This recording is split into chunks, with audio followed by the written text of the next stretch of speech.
So how did your parents meet there in LA? They just went to the same town, or I want to say they met at church.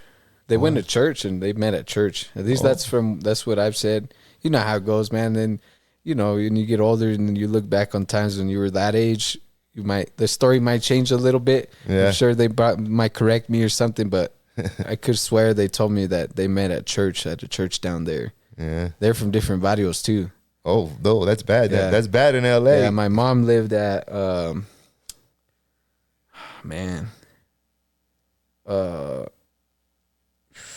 she lived in a black neighborhood at the time in LA.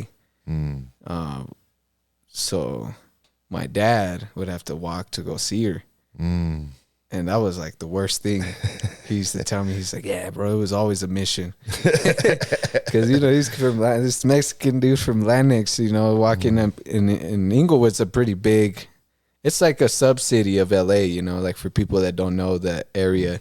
But like if you look at, I don't know, if you're thinking about Denver, like you got north side, you got, you know, west side, the west side, Denver, south side, the east side, you know, which they have all these names now, you know. Yeah. But like they're just sub-cities of Denver. Same thing, like Inglewood is actually pretty big.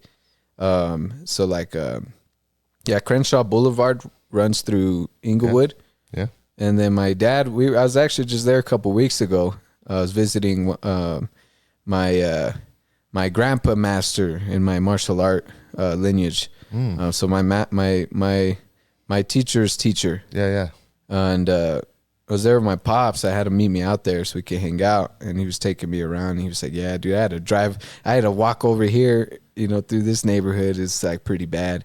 I can't remember what neighborhood it was. Crenshaw's pretty rough. But rough road. Yeah, man, it's the whole way, because like it's literally our Crenshaw, and like you go to man, I can't remember there's a main street right there, but Crenshaw runs all the way. And then the 10-4 CMGs is like, you know, that's where their block was, but that was like on 104th.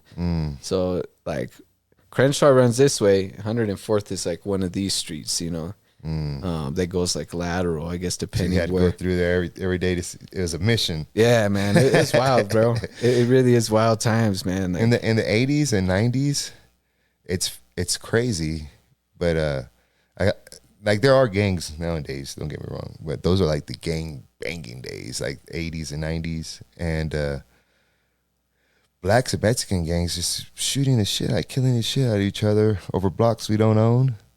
And like it's crazy. Like I grew up in the late 80s, 90s, and I'm mixed. And bro, it was tough. It was tough growing up mixed in a Hispanic neighborhood, because they didn't like black people because of the gangs. They're black gangs versus Hispanic gangs. So just going to school was a mission for me every day. I was like, oh, that's shit about to go down up in here. I would get called the N-word every day. I got called many times. I would get in fights every other day, just finding somewhere to fit in, you know.